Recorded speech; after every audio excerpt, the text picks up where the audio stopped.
Якшәмбе иртәсе сәгать 6 яртылар тирәсе һәм Сүриянең Латакия шәһәренә юл алган Ту-154 очкычы. Һәлакәттән соң 3 көн узса да бу кадрларны тыныч кына карап булмый. Янә фаҗига, янә һавада һәм дә кеше корбаннары. Һәлак булганнарның туганнары белән бергә Нурлаттылар да кайгыра.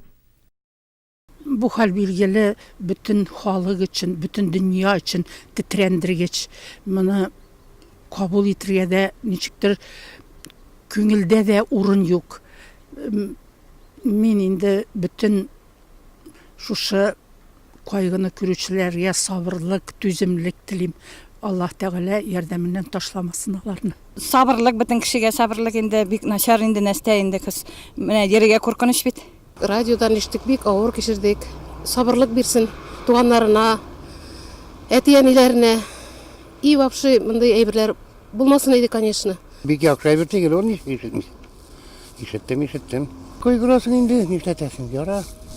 Калган туганнарына, хатыннарына, калган ирләренә дигән кебек. Исәнлек саулык калган халыкка. Бик авыр кабул иттек.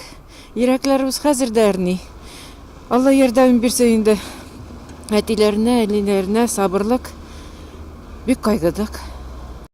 Александров ансамбленең эштән берилешен тәшкил иткән музыкантлар, Гадел ярдәм хәйрия фонды җитәкчесе Елизавета Глинка, Оборона министрлыгының мәдәният департаменты җитәкчесе Антон Губанков, дистәгә якын экипаж әгъзаларының шулай дөньядан китүләре аяныч. Безгә Нурлат телевидениесе коллективына аеруча коллегаларыбыз, Россиянең 3 телеканалы журналистларының һәлак булуларын ишетү тетрәндергеч булды. Шуңа да яңа елга кергәндә күпләр бер теләкне җиткерә, башка кабатланмасын иде.